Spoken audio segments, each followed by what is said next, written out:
Hello everyone and welcome to another Wizard101 video. Today I'm going to be doing a video, another guide type video, on whether a membership in this game is worth it or is not. Now, this is kind of another beginner guide for people who are just starting out the game and who are wondering, should I buy a membership?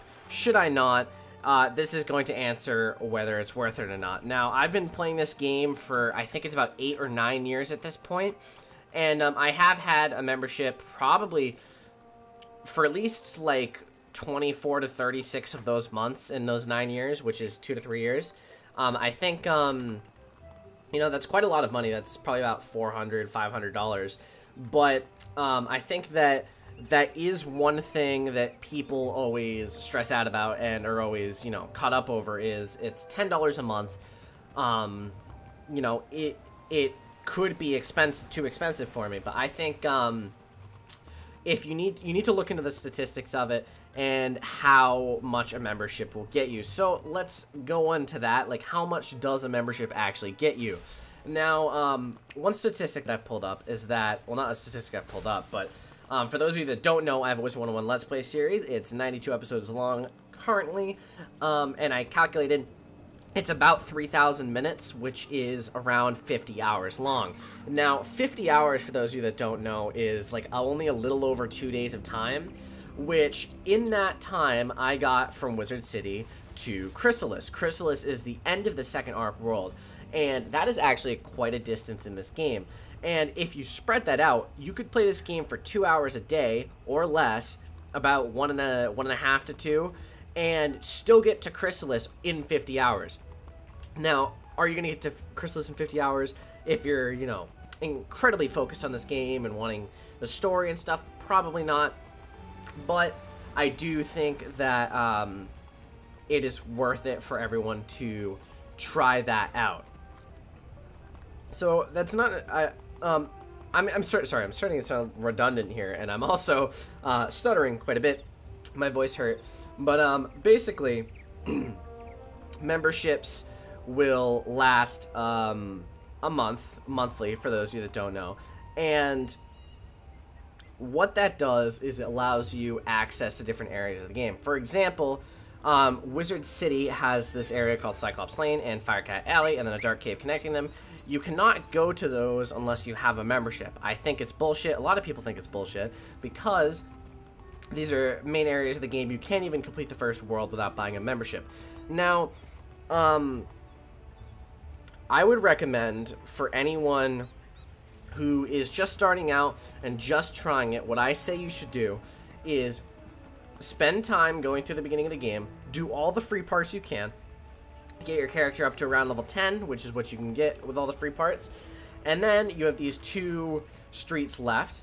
What I would recommend doing is, going up to that point and then think, do you feel like you want to continue? Because by that point, you'll kind of have gotten a feel of the game. You'll know, is this the right game for me? Will I enjoy playing this for another, few hours? And, I think that's what you should go off of. Now, those people that still whine about the cost, which I honestly don't think $10 a month is that bad. I know people are some people are in a tighter financial situation than I am, and I'm lucky for that. But I still think $10 a month isn't that bad overall if you're wanting to play Wizard101. For example, games like Grand Theft Auto when it first came out and Skyrim and all those costed $60. Now, $60 is 6 months in this game. 6 months in this game is so many hours. You could complete the game so many times over in 6 months that it's ridiculous. I think that the people that are kind of whining about the $10 cost aren't factoring into the, taking into account the fact that you can get so far in this game with even just $10. That's like, I could get, a character all the way from Wizard City to probably in Polaris or Mirage in the end of a month. Honestly, I could probably complete the game by the end of the month. Now, another thing that people bring up is the alternative, which is buying areas in this game. Do I recommend it?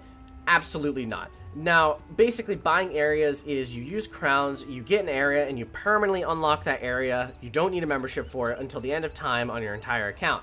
Now, what's the problem with that, in my opinion? First off, it's way too expensive. I think it's like 1,000 crowns for this area and like Sunken City and stuff.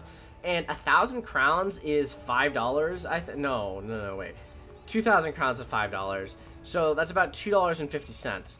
Now, the problem with that is if it was 1,000 every area, that wouldn't be too bad, honestly, because, you know, you could keep buying it, and you could probably unlock a good portion of the game. But the problem is once you get up to later worlds, such as Azteca, Chrysalis, so on and so forth, it costs like 3,000 crowns per area, which you can't even buy with a $5 thing. You need to buy a $10 thing, which is 5,000 crowns, and you can only get one of them, which is, you know, it's a major issue. Now, some people probably wouldn't mind, you know, going through at least the first portion of the game, unlocking it with crowns. I personally don't recommend it, but if you think that's the right way for you, you can do that. Obviously, I can't tell you what to do, but I think personally it's not worth it. Now, I think that it's a solid, this right here kind of teaches you everything you really need to know about it. But other things that I just want to mention real quick. One, it's really easy to cancel a membership. So if you're worried about it auto-renewing, it's very easy. You just go into my accounts page, you go into manage, you go to change membership, end my membership, and it won't renew anymore. You'll still have it until the end of that month. It just won't automatically renew. Because I know that there is some games that makes it really challenging to cancel auto-renewal. This game, it's incredibly easy. Just make sure you do it right when you buy it if you don't want it to auto-renew, because you might forget about it. I would also say that people need to stop complaining. Because I mentioned this earlier, I think people think that membership is way too expensive, and I think a lot of people think that, and I don't think that's correct necessarily. Because you have to think about the fact that King's Isle has a bunch of workers to pay, and the fact that $10 isn't all that much for what they're giving you. There's been thousands of development hours, beyond thousands, probably tens of thousands at this point. The developers putting their heart and soul into this game, and a lot of people want, you know, to only pay $5 a month, which I think they could reduce it. But I don't think that logically that makes sense to do, because $10 isn't even that much to begin with. Some people might say that I'm being a little bit, I don't know what the word is there, but, you know, they might not be comfortable with me saying that. But I think, I genuinely think that that's my opinion, and that should be a fact. I think a lot of people should know that. Now, should they release probably all of Wizard City for free? Yes, I agree with that. I think Wizard City should be completely free. But I think as it is right now, it's not too bad. So to wrap this up, is it worth it to buy a Wizard101 membership? I would say yes, just about 100 times over. Because I have so many hours. In the Steam version alone, I have 350 hours in the game, which is an insane amount, considering, you know, you can get beyond a lot with that. And I think it's important for everyone to understand that it is easy in this game to level up, and I think that a membership is overall worth it. So I think I'm going to end this here. If you have any questions about membership or anything that you want to leave in the description, any comments about this video, go ahead, check out some other guide videos I have. I have a beginner's guide, an intermediate/advanced guide, a beginner school guide. I have a lot of guides. Best way to get gold, yada yada yada. Yeah, so if you enjoyed, drop a like, give me your feedback in the comment section below, and I'll see you in potentially the next guide. Have a fantastic day. Thank you for watching. I didn't end the video, I'm sorry.